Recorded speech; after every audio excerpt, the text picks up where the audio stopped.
اعوذ باللہ من الشیطان الرجیم بسم اللہ الرحمن الرحیم الف لام میم احسب الناس ان يتركوا ان يقولوا آمنا وهم لا يفتنون وَلَقَدْ فَتَنَّا الَّذِينَ مِن قَبْلِهِمْ فَلَيَعْلَمَنَّ اللَّهُ الَّذِينَ صَدَقُوا وَلَيَعْلَمَنَّ الْكَاذِبِينَ أَمْ حَسِبَ الَّذِينَ يَعْمَلُونَ السَّيِّئَاتِ أَن يَسْبِقُونَا سَاءَ مَا يَحْكُمُونَ مَنْ كَانَ يَرْجُو لِقَاءَ اللَّهِ فَإِنَّ أَجَلَ اللَّهِ لَآتٍ وَهُوَ السَّمِيعُ الْعَلِيمُ وَمَنْ جَاهَدَ فَإِنَّمَا يُجَاهِدُ لِنَفْسِهِ إِنَّ اللَّهَ لَغَنِيٌّ عَنِ الْعَالَمِينَ وَالَّذِينَ آمَنُوا وَعَمِلُوا الصَّالِحَاتِ لَنُكَفِّرَنَّ عَنْهُمْ سَيِّئَاتِهِمْ وَلَنَجْزِيَنَّهُمْ أَحْسَنَ الَّذِي كَانُوا يَعْمَلُونَ وَوَصَّيْنَا الْإِنسَانَ بِوَالِدَيْهِ حُسْنًا وَإِن جَاهَدَاكَ لِتُشْرِكَ بِي مَا لَيْسَ لَكَ بِهِ عِلْمٌ فَلَا تُطِعْهُمَا إِلَيَّ مَرْجِعُكُمْ فَأُنَبِّئُكُمْ بِمَا كُنتُمْ تَعْمَلُونَ وَالَّذِينَ آمَنُوا وَعَمِلُوا الصَّالِحَاتِ لَنُدْخِلَنَّهُمْ فِي الصَّالِحِينَ وَمِنَ النَّاسِ مَن يَقُولُ آمَنَّا بِاللَّهِ فَإِذَا أُوذِيَ فِي اللَّهِ جَعَلَ فِتْنَةَ النَّاسِ كَعَذَابِ اللَّهِ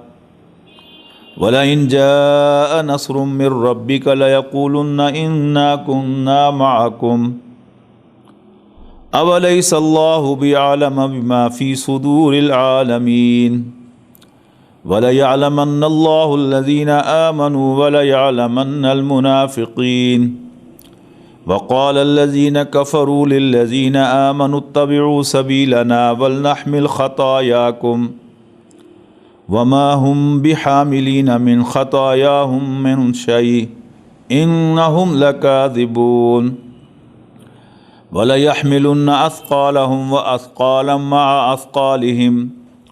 وَلَيُسْأَلُنَّ يَوْمَ الْقِيَامَةِ عَمَّا كَانُوا يَفْتَرُونَ۔ گزشتہ نشست میں ہم نے سورہ عنکبوت کے اس پہلے رکوع کا ترجمہ کیا تھا، اور ترجمے سے یہ بات ہمارے سامنے آئی تھی کہ اللہ رب العزت کا یہ فیصلہ ہے کہ وہ ایمان والوں کو ضرور آزمائے گا، اور اتنی بڑی بات کہنے کے بعد کہ ہم ایمان والے ہیں،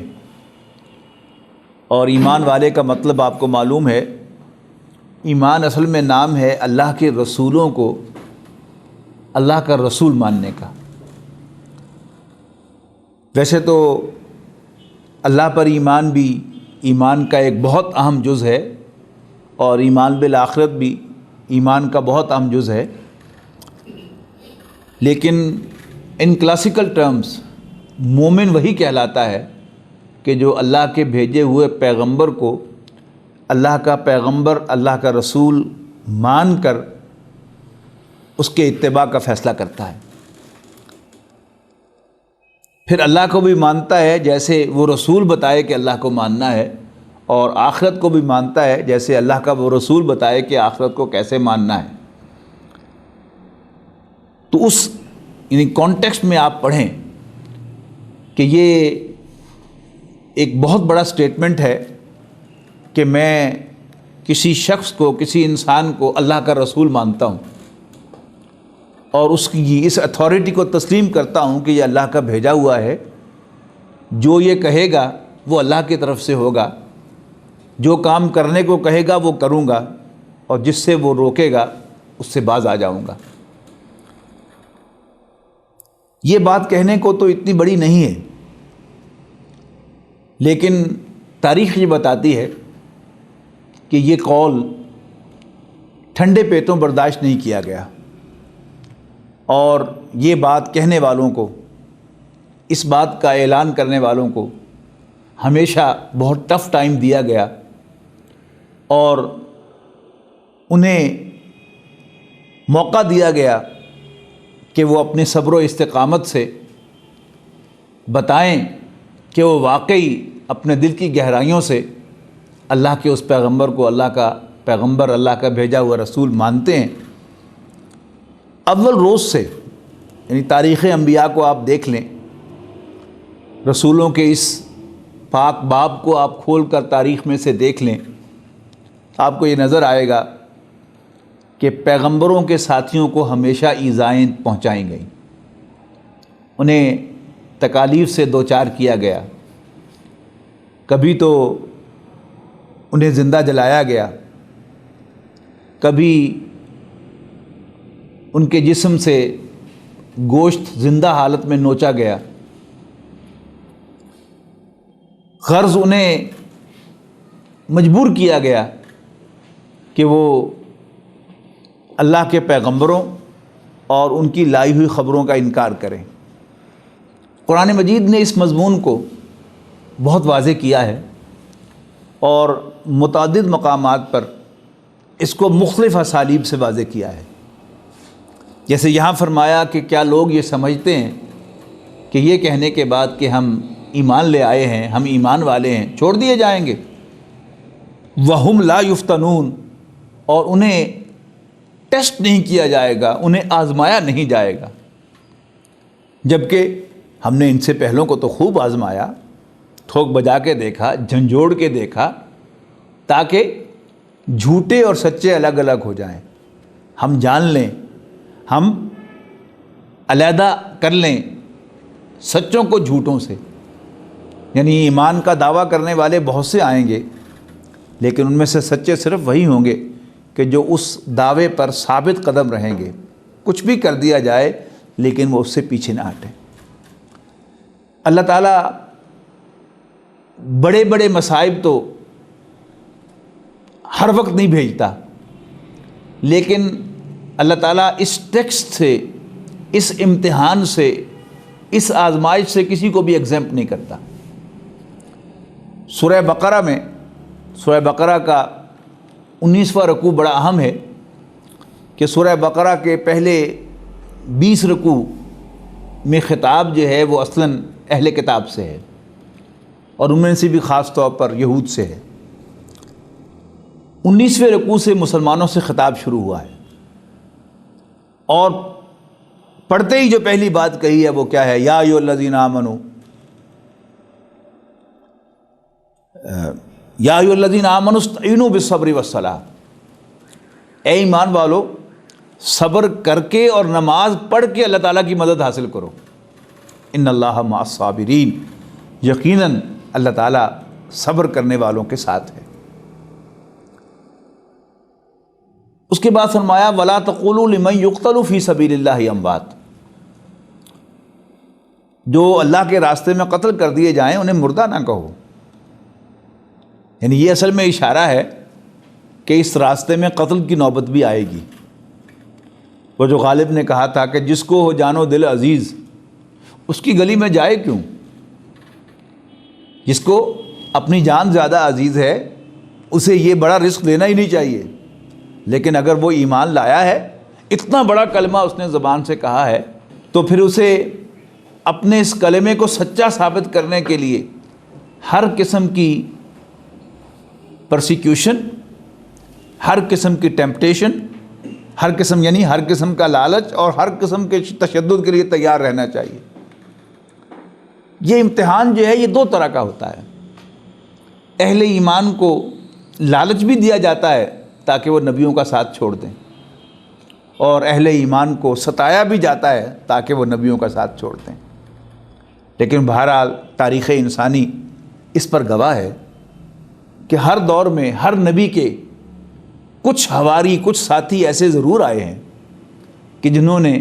ہر ٹیمپٹیشن کو بھی ریزسٹ کیا ہے اور ہر تشدد اور ہر پرسیکیوشن کا بھی ڈٹ کر مقابلہ کیا ہے، اور انہیں نبیوں کا ساتھ نہیں چھوڑا۔ آج ہم جس دور سے گزر رہے ہیں یہ دور بھی اصل میں اب وہ جو سخت پرسیکیوشن کے ادوار ہوتے ہیں انہی کے اندر شامل ہونے والا ہے، اور آج دور ہے اللہ تعالیٰ کے آخری پیغمبر حضرت محمد صلی اللہ علیہ وسلم کی رسالت کا اور حضرت محمد مصطفیٰ صلی اللہ علیہ وسلم کو اللہ کا رسول ماننا، یقیناً آج اس کو ثابت کرنے کے لیے ہمیں بڑی ہمت، بڑے صبر کا مظاہرہ کرنا پڑے گا۔ امتحانات آئیں گے، لالچ بھی آئیں گے، اور وہ جو کہا کہ تپتی راہیں مجھ کو پکاریں، دامن پکڑیں چھاؤں گھنیری، یعنی ایمان کا راستہ چھوڑ کر کوئی دوسرا راستہ اختیار کرنے میں انسان کو بڑی عافیت نظر آئے گی، بڑی دنیا کی مراعات ملتی ہوئی دکھائی دیں گی، جبکہ ایمان کے راستے پر چلتے ہوئے انسان کو کیا کچھ آئے گا وہ سورہ بقرہ کے اس مقام پر ہے کہ پہلے تو اشارہ کیا کہ یہاں تو قتل کے لیے بھی تیار رہو کہ تمہیں قتل بھی کیا جائے گا اللہ کے راستے میں۔ ایسا کہنے کی ضرورت اس لیے پیش آتی ہے کہ شیطان انسان کو ایک دھوکہ دیتا ہے۔ وہ دھوکہ یہ ہے کہ تم اللہ کے نبیوں کے ماننے والے، اللہ کے ماننے والے ہو، اللہ کے نبیوں کے ساتھی ہو، اور اللہ کی یہ زمین تو تمہارے لیے بہت ہی آرام و سکون کی جگہ ہوگی، تمہارے لیے تو ریڈ کارپٹ بچھ جائیں گے ہر طرف، یہ دنیا تو تمہارے لیے گل و گلزار بن جائے گی، لیکن ایسا ہوتا نہیں۔ نبیوں کو لائے ہوئے پیغام کا جو اصل بنیادی نقطہ ہے وہ کیا ہے کہ یہ دنیا جائے امتحان ہے، دارالامتحان ہے،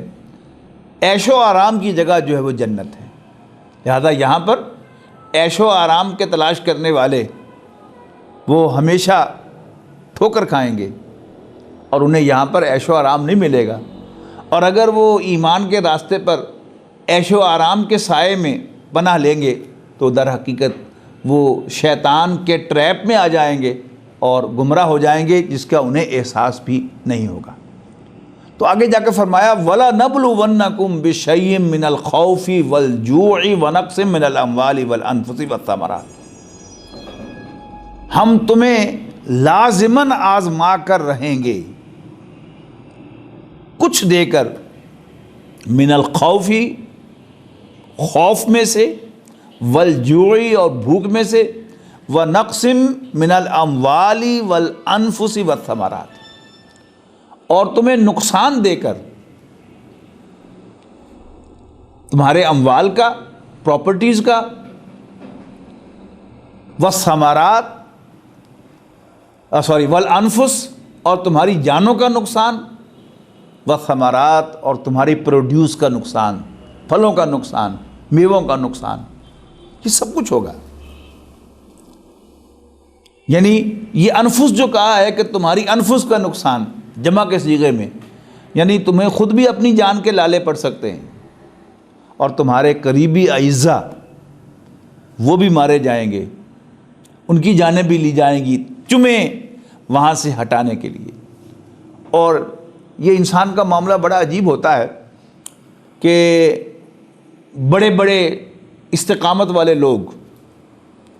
وہ اپنے حد تک استقامت دکھاتے ہیں، لیکن جب بچوں کی باری آتی ہے تو پھر ان کی ہمت جواب دے جاتی ہے۔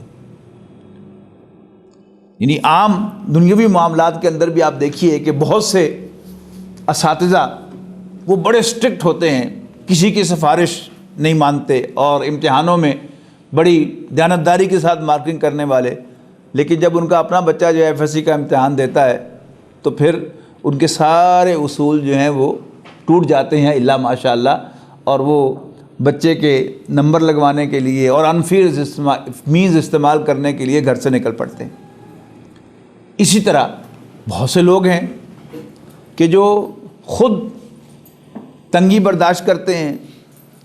خود مشکلات کا مقابلہ کرتے ہیں، لیکن اپنے بچوں کی تکلیف برداشت نہیں کر سکتے، اور بچوں کے لیے وہ آمادہ ہو جاتے ہیں اپنے اصول توڑنے پر۔ یہی بات جو ہے پھر آگے چل کر دین کے معاملے میں آتی ہے کہ دین کے معاملے میں وہ خود حلال و حرام کی تمیز کرتے ہیں، لیکن بچوں کے معاملے میں وہ حلال و حرام کی تمیز چھوڑ دیتے ہیں۔ پھر انہیں خود ذاتی طور پر کوئی تکلیف دی جائے، ایذا جسمانی بھی دی جائے تو برداشت کر لیتے ہیں، لیکن جب کوئی کہ ان کا بچہ اغوا کر کے لے جاتا ہے، اور پھر بچے سے وہ، جیسے آج کل یہ اغوا کا سلسلہ ہے، بچے سے ٹیلی فون کروایا جاتا ہے کہ مجھے اذیت دی جاتی ہے، تو پھر ان کی ہمت جو ہے وہ جواب دے جاتی ہے۔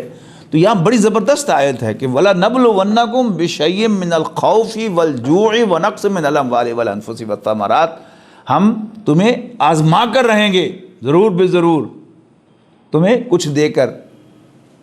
من الخوف والجوع، خوف اور بھوک کے ذریعے، اور جانوں مالوں اور پروڈیوس کے نقصان کے ذریعے، پھلوں کے نقصان کے ذریعے۔ پھر فرمایا وبشر الصابرین،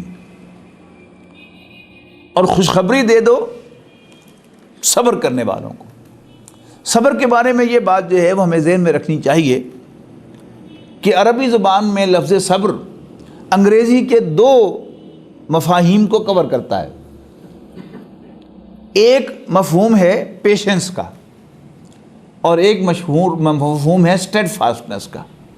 قرآن مجید میں بالعموم صبر کا لفظ جو ہے وہ پیشنس نہیں بلکہ اسٹیڈ فاسٹنس کے معنوں میں استعمال ہوتا ہے۔ ان دونوں میں فرق کیا ہے؟ پیشنس ہوتی ہے کسی گزرے ہوئے واقعے پر انسان کا صبر کا مظاہرہ کرنا، یعنی کسی کا بیٹا فوت ہو گیا، اب اس کے پاس کیا ہے، شور مچائے یا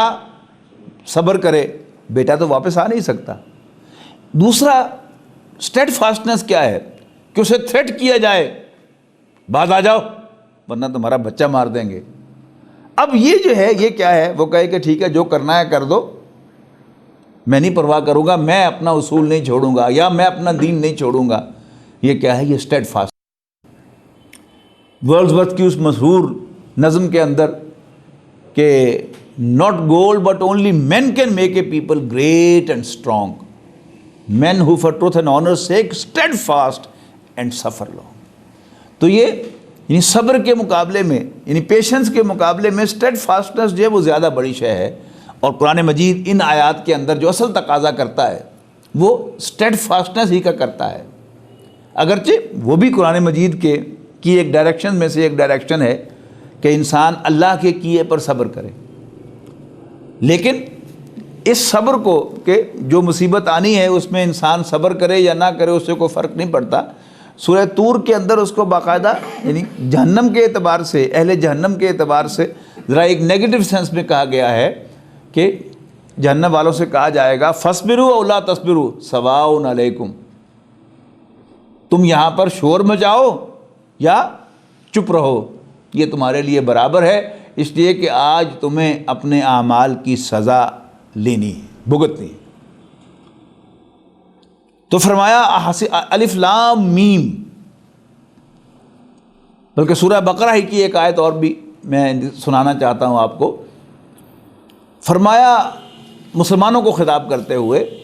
ام حسبتم ان تدخلوا الجنہ، مسلمانوں کیا تم سمجھتے ہو کہ جنت میں داخل ہو جاؤ گے ایسے ہی؟ وَلَمَّا يَأْتِكُم مَثَلُ الَّذِينَ خَلَوْا مِن قَبْلِكُم، حالانکہ ابھی تک تم پر وہ حالات تو بیتے ہی نہیں جو تم سے پہلوں پر بیتے تھے۔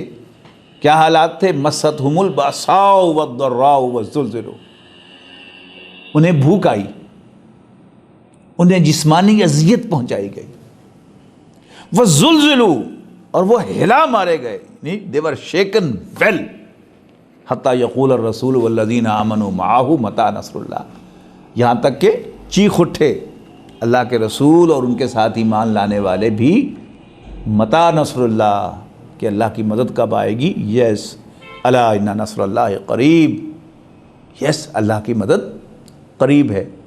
اور ایسا معلوم ہوتا ہے سیرت انبیاء کے مطالعے سے کہ شاید اللہ تعالیٰ نے اپنے کسی رسول کو اس سے بھی ایگزمپٹ نہیں کیا، یعنی کسی کو جسمانی تشدد کا نشانہ بنایا تو کسی سے تقاضا کر لیا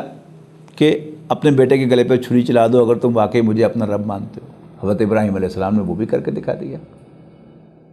تو فرمایا الف لام میم احسب الناس ان یترکوا ان یقولوا آمنا وہم لا یفتنون، الف لام میم کیا لوگ سمجھتے ہیں کہ یہ کہنے کے بعد کہ ہم ایمان لے آئے وہ چھوڑ دیے جائیں گے اور انہیں آزمایا نہیں جائے گا، انہیں ٹیسٹ نہیں کیا جائے گا، ٹھوک بجا کے نہیں دیکھا جائے گا؟ وَلَقَدْ فَتَنَّا الَّذِينَ مِن قَبْلِهِمْ، یس ہم خوب آزما چکے ان کو جو ان سے پہلے تھے. فَلَيَعْلَمَنَّ اللَّهُ الَّذِينَ صَدَقُوا وَلَيَعْلَمَنَّ الْكَاذِبِينَ، تاکہ اللہ تعالیٰ معلوم کرے، یعنی علیحدہ کر دے. اللہ کا تعالیٰ کو تو ماضی، حال اور مستقبل سب کا علم ہے، لیکن اللہ تعالیٰ جو ہے وہ سزا دینے سے پہلے واضح کرنا چاہتا ہے تاکہ justice should not only be done but it should also appear to have been done. اللہ تعالیٰ جو ہے وہ نکھیڑنا چاہتا ہے، واضح کرنا چاہتا ہے، معلوم کرنا چاہتا ہے کہ ان میں سے سچے کون سے ہیں اور جھوٹے کون سے ہیں. سیرت النبی میں جب ہم اس تشدد کا جائزہ لیتے ہیں تو اس کے کئی فیزز ہیں. اس امتحان کا پہلا فیز رسول اللہ صلی اللہ علیہ وسلم پر اور طرح سے آیا اور حضور صلی اللہ علیہ وسلم کے ساتھیوں پر اور طرح سے آیا. یہ بات بڑی اہم ہے کہ نبی اکرم صلی اللہ علیہ وسلم کو اللہ تعالیٰ نے خاندان بنو ہاشم کی پروٹیکشن دلوائی، لہذا نبی اکرم صلی اللہ علیہ وسلم پر ذاتی دست درازی سوائے ان کے سگے چچا ابو لہب کے اور کوئی نہیں کر سکا جب تک ابو طالب زندہ رہے. یعنی ابو طالب ایک ideal head of the family ثابت ہوئے. اور جیسے عام ہمارے ہاں دیہاتوں میں ہمیں نظر آتا ہے کہ دیہاتوں میں کچھ گھر جو ہیں وہ ارائیوں کے، کچھ گجروں کے، کچھ جاٹوں کے، کچھ راجپوتوں کے ہوتے ہیں، اور ان کا اپنا ایک اندرونی نظام ہے. ان کا کوئی نوجوان کوئی ایسی حرکت کرے کہ جو ان کے اپنے اس کوڈ آف ایتھکس کے مطابق غلط ہے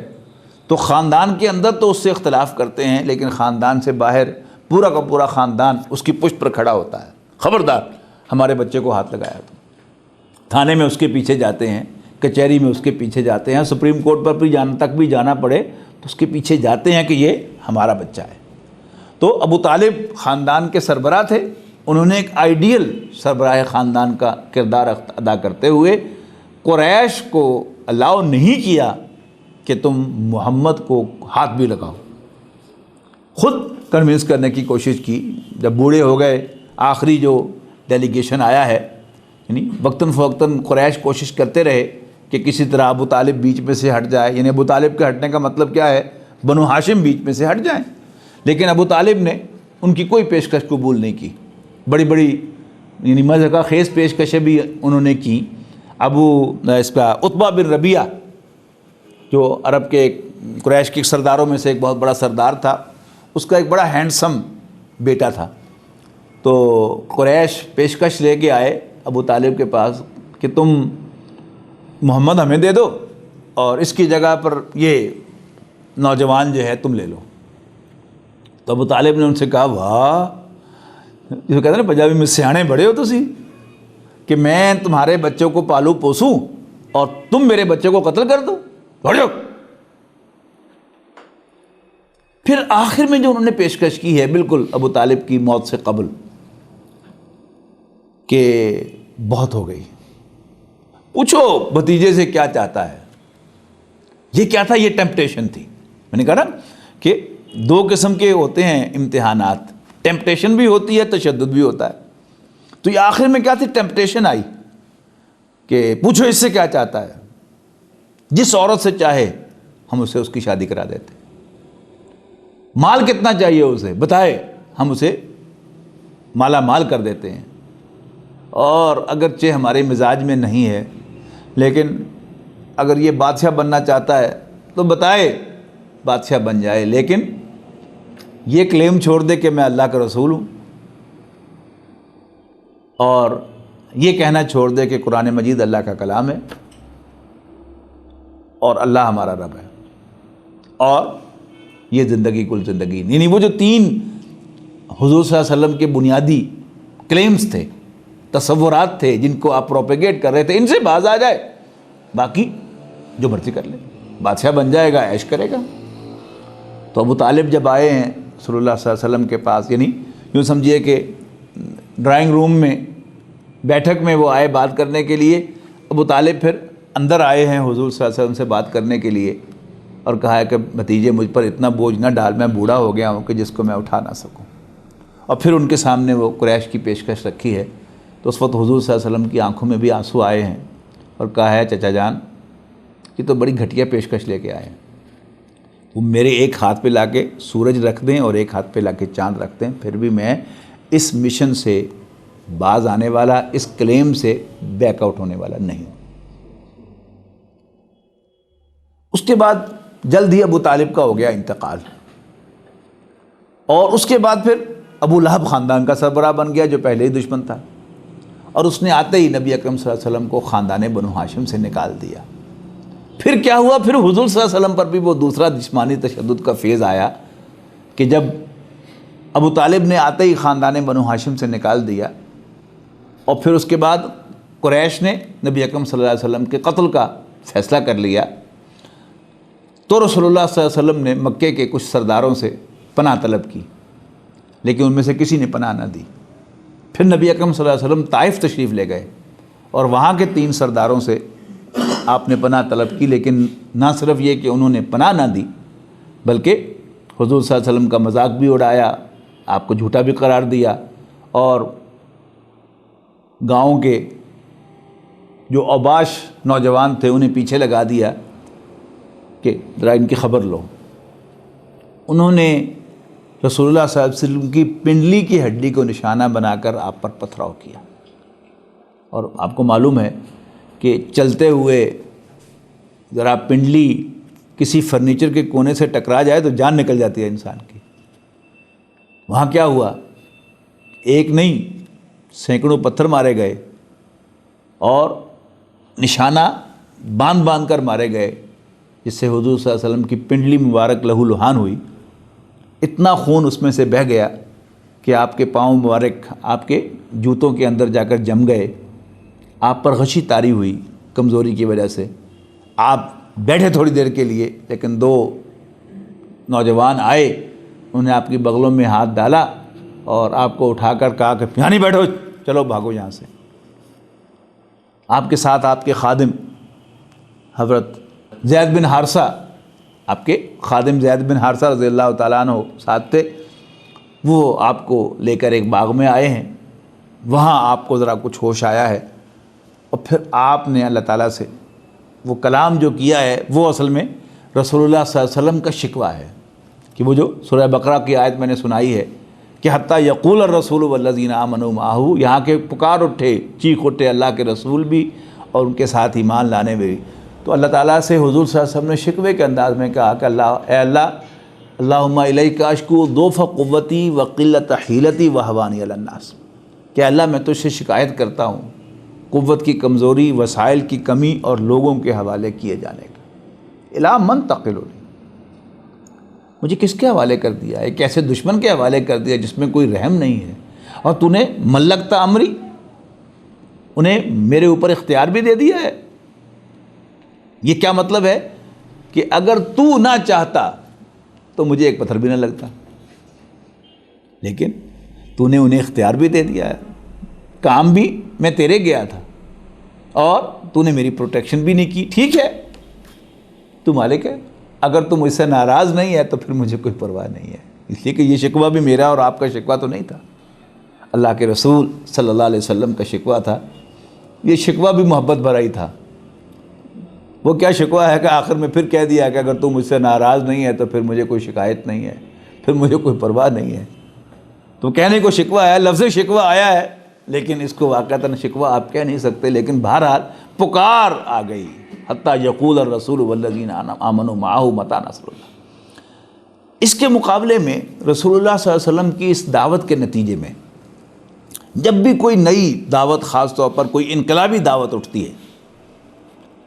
اس کا ہمیشہ ایک ریئیکشن جو ہے وہ معاشرے کے مختلف طبقات میں مختلف ہوا کرتا ہے۔ وہ لوگ کہ جو کسی معاشرے میں کسی حیثیت کے مالک ہوتے ہیں، ویل آف ہوتے ہیں مالی اعتبار سے، یا ان کے پاس معاشرے کی سرداری ہوتی ہے، تو ہر نئی دعوت ان کے لیے بڑی پریشان کن ہوتی ہے۔ پتہ نہیں آج جو ہمارے پاس ہے کل یہ رہے گا کہ نہیں، لہٰذا وہ ہمیشہ رزسٹ کرتے ہیں کسی بھی نئی دعوت کو۔ لہٰذا کھاتے پیتے لوگ اہم منصبوں پر فائز لوگ، سردار، وہ کبھی بھی نئی دعوت کو ویلکم نہیں کیا کرتے، خاص طور پر انقلابی دعوت کو، یاد رکھیے گا۔ ہاں کچھ ہوتے ہیں، سعید روحیں تو ہر جگہ ہوتی ہیں۔ حضرت ابوبکر رضی اللہ تعالیٰ عنہ یہ واقعتاً ان سعید روحوں میں سے تھے کہ جو اگرچہ تھے اس معاشرے کے شرفاء میں سے، لیکن بہرحال اللہ تعالیٰ نے ان کو یہ اعزاز بخشا کہ انہوں نے سب سے پہلے رسول اللہ صلی اللہ علیہ وسلم پر ایمان لانے کی سعادت حاصل فرمائی۔ ان جنرل کسی بھی نئی دعوت کو قبول کرنے والے دو طبقات جو ہیں وہ پیش ہوتے ہیں۔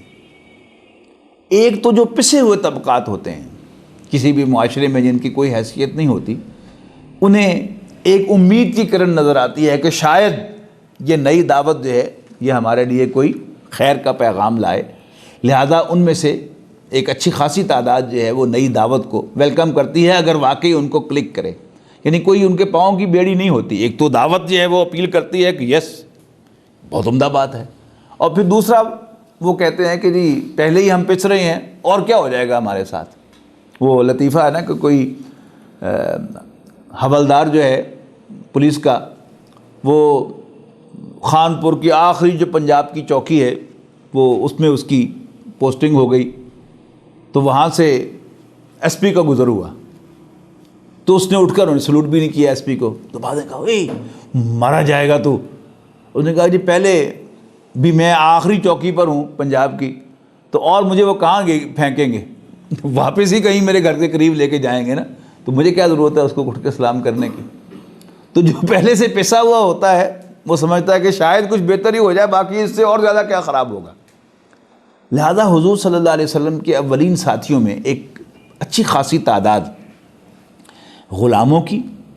اور پسے ہوئے طبقات کے لوگوں کی تھی۔ دوسرے جو طبقہ کسی نئی دعوت کو اس کی فیس ویلیو پر قبول کرتا ہے وہ نوجوانوں کا طبقہ ہوتا ہے۔ بڑے جو ہوتے ہیں وہ مصلحتوں میں پھنسے ہوئے ہوتے ہیں اور مصلحتوں سے اس حد تک واقف ہو چکے ہوتے ہیں ان کی سالڈ ریالٹیز کو کہ وہ ان کو گھاس ڈالتے ہیں، ان کو اہمیت دیتے ہیں۔ نوجوان جو ہوتا ہے وہ عام طور پر مصلحتوں کو زیادہ اہمیت نہیں دیتا، جو بات بھی اسے ٹھیک لگے وہ ڈٹ جاتا ہے۔ یعنی جو دین سے ہٹ کر بھی اگر آپ دیکھیں کہ ایک نوجوان جو ہے وہ کسی لڑکی سے شادی کرنے کا فیصلہ کرتا ہے تو گھر بار چھوڑنے کے بھی تیار ہو جاتا ہے، جبکہ اس کے والدین جو ہیں وہ سارے آسپیکٹ کو دیکھ رہے ہوتے ہیں کہ اس کی جوان بہن بھی ہے، اس کا بھی رشتہ کرنا ہے، اسے کیا جلدی ہے، اسے سوچنا چاہیے، اس کا بھی خیال کرنا چاہیے، پھر فلاں بھی ہے، فلاں بھی ہے، فلاں بھی ہے، دور دور سارے پروز اینڈ کونس کو وہ دیکھتے ہیں، لیکن نوجوان جو ہے وہ ان چیزوں کو گھاس نہیں ڈالا کرتا، جو بات اس کو جس وقت صحیح محسوس ہو اس کے لیے وہ کھڑا ہو جاتا ہے۔ تو دوسرا طبقہ رسول اللہ صلی اللہ علیہ وسلم کے ساتھیوں میں نوجوانوں کا طبقہ تھا۔ اب پسے ہوئے طبقات میں غلام، ایک غلام سے تو آپ واقف ہی ہیں، حضرت بلال رضی اللہ تعالیٰ عنہ، امیہ بن خلف کے یہ غلام تھے، اور رسول اللہ صلی اللہ علیہ وسلم پر ایمان لانے کی پاداش میں، اللہ کو اپنا رب ماننے کے جرم میں، امیہ بن خلف نے مکے کی پتھریلی زمین پر رسی باندھ کر انہیں اوندے منہ گھسیٹا، تشدد کرتا، پھر پوچھتا اب بتا تیرا رب کون ہے؟ وہ کہتے تھے احد، تو نہیں ہے، دیکھیے اللہ تو نہیں ہے۔ وہ تو اللہ بھلا کرے حضرت ابوبکر رضی اللہ تعالیٰ عنہ کا کہ انہوں نے امیہ بن خلف سے جا کر کہا کہ یہ غلام میں خریدنا چاہتا ہوں، کتنے دام مانگتے ہو؟ اس نے بڑی بھاری قیمت لگائی اپنے خیال سے کہ یہ لینے سے انکار کر دے گا، لیکن اس نے جو دام مانگے حضرت ابوبکر نے اس کے ہاتھ میں دیے اور آزاد کر دیا خریدتے ہی حضرت بلال رضی اللہ تعالیٰ عنہ کو۔ لیکن بہرحال تشدد کا نشانہ وہ بنے۔ اسی طرح حضرت خباب بن عرط رضی اللہ تعالیٰ عنہ، میں نے پچھلی دفعہ بھی آپ کو بتایا تھا کہ یہ بھی کمزور طبقات میں سے تھے، تو انہیں دیکھتے ہوئے انگاروں پر لٹا دیا گیا ننگی پیٹھ، اور جسم کے سے جو باڈی فلوئڈز نکلے ان سے وہ کوئلے، وہ آگ بجھی، لیکن کسی کے دل میں رحم نہیں آیا۔ یہاں تک کہ پھر وہ بھی ان کی زبان پر وہ آئے کہ اللہ کی مدد کب آئے گی، رسول اللہ صلی اللہ علیہ وسلم کی خدمت میں حاضر ہوگا۔ پھر پسے ہوئے طبقات ہی میں سے ایک خاندان تھا، حضرت یاسر رضی اللہ تعالیٰ عنہ کا خاندان۔ یہ غلام تو نہیں تھے لیکن مکے کے رہنے والے نہیں تھے، یہ ایک مکے کے ایک سردار کے زیر اثر اس کی امان میں تھے مکے کے اندر، اور وہ حلیف تھا ابو جہل کا۔ تو حلیف جو تھا اس کو ایک دوسرے کے غلاموں پر بھی دسترس حاصل ہوتی تھی اور اختیار حاصل ہوتا تھا۔ ان کے نوجوان بیٹے حضرت عمار رضی اللہ تعالیٰ عنہ ایمان لے آئے رسول اللہ صلی اللہ علیہ وسلم پر۔ یہاں کمبینیشن ہوا نوجوانوں کا اور جو کمزور طبقات کا۔ ایمان لائے تو ایک دن وہ آئے گھر اور انہوں نے اپنے والدین کو قرآن مجید کی نئی نازل ہونے والی سورت کورت کی ابتدائی آیات سنائیں کہ جن میں ہے کہ جو زندہ درگور کی ہوئی لڑکی ہے اس سے بھی قیامت کے دن پوچھا جائے گا تیرا جرم کیا تھا کہ جس کی وجہ سے تو قتل کی گئی تھی۔ یعنی لڑکی ہونا، عورت ہونا، یہ تو اللہ کا اختیار ہے، اللہ کا کام ہے، لیکن تمہیں قتل کیوں کیا گیا؟ اللہ کے عمل کی وجہ سے، تمہارا کیا جرم تھا؟ تو اس پر ان کی والدہ نے رونے لگی، انہوں نے کہا کہ میری بھی ایک بہن تھی، اس کو میرے والد نے زندہ درگور کیا تھا، وہ منتیں کرتی رہی لیکن اسے زندہ دفن کر دیا میرے باپ نے۔ اگر آپ انٹرنیٹ پہ جا کر ہندو گرل ٹائپ کریں تو آپ کو ایک بہت خوبصورت واقعہ آج کا ملے گا، اس دور کا ملے گا کہ انڈیا میں ایک ہندو لڑکی مسلمان ہو گئی، اور اس کا چچا نے بیان کیا ہے کہ جو بعد میں مسلمان ہو گیا کہ کس طرح میں نے اور میرے بھائی نے جا کر اسے زندہ درگور کیا، اور کس طرح اس نے مرتے مرتے بھی اپنے باپ سے اور اپنے چچا سے درخواست کی کہ ٹھیک ہے مجھے تو تم مار رہے ہو، دفن کر رہے ہو، لیکن اللہ کے لیے مسلمان ہو جانا، ایمان لے آنا، تمہاری اسی میں عافیت اور کامیابی ہے۔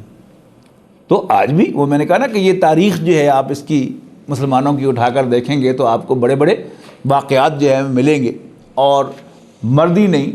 عورتوں کے بھی آپ کو، جیسے یہ ہندو لڑکی کی بات ہے، اسی طرح زینب ایک خاتون تھی وہ الاخوان میں سے، تو اس پر بڑا تشدد کیا گیا تھا، اور وہ بڑی استقامت کے ساتھ اس نے، یعنی اس کو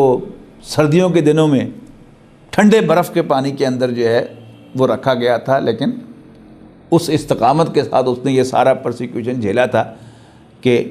بڑے سے بڑا کافر جو ہے اس کا بھی دل دہل جائے، لیکن خیال آتا ہے کہ شاید دہل جائے، لیکن جب کفر انسان پر حاوی ہو جاتا ہے تو پھر انسان ظلم کی تمام حدیں بھی کراس کر لیتا ہے۔ تو یہ دو طرف کی ایک چیز ہوتی ہے کہ ایک طرف اللہ تعالیٰ کافروں کو آزما رہا ہوتا ہے کہ وہ ظلم میں کتنا آگے جا سکتے ہیں تاکہ انہیں ان کی ڈیو سزا دی جا سکے، اور دوسری طرف اللہ تعالیٰ ایمان والوں کو آزما رہا ہوتا ہے کہ وہ اس قول میں کہ آمنا، ہم ایمان لے آئے ہیں، ہم مسلمان ہیں، وہ کتنے ثابت قدم ہیں، تاکہ اللہ تعالیٰ پھر ان کو ان کی ثابت قدمی کے مطابق جنت میں اعلیٰ سے اعلیٰ مقام اور مراعات سے سرفراز فرما سکے۔ اسی طرح یہ جو خاندان تھا وہ ایمان لے آئے، دونوں میاں بیوی، یعنی حضرت عمار کے والد حضرت یاسر رضی اللہ تعالیٰ عنہ اور حضرت سمیہ رضی اللہ تعالیٰ عنہ۔ ابو جہل نے ان پر تشدد کیا، مجبور کیا کہ تم ایمان سے پھر جاؤ ورنہ میں تمہیں جان سے مار دوں گا۔ انہوں نے کہا نو وے، یہ نہیں ہو سکتا۔ تو ابو جہل نے جو تشدد کیا ان پر، اس سے تو رونگٹے کھڑے ہو جاتے ہیں انسان کے۔ حضرت یاسر رضی اللہ تعالیٰ عنہ کے ہاتھ پاؤں 4 اونٹوں کے ساتھ باندھ دیے، یعنی ایک اونٹ سے ان کا ایک ہاتھ، دوسرے اونٹ سے ان کا دوسرا ہاتھ، تیسرے اونٹ سے ان کی ایک ٹانگ، ایک پاؤں، اور چوتھے اونٹ سے ان کا دوسرا پاؤں باندھ دیا، اور پھر بیک وقت ان اونٹوں کو مخالف سمتوں میں ہانک دیا تو زندہ جسم کے ٹکڑے ہو گئے. لیکن بہرحال حضرت یاسر رضی اللہ تعالیٰ عنہ نے یہ جام شہادت نوش فرمایا اسلام پر، ایمان پر استقامت کا مظاہرہ کرتے ہوئے. پھر ان کی اہلیہ کی طرف بڑھا ابو جہل، حالانکہ ان کے شوہر پر تشدد ہو چکا تھا، تو ان کو تو یعنی بیٹے کے سامنے برہنہ بھی کیا اور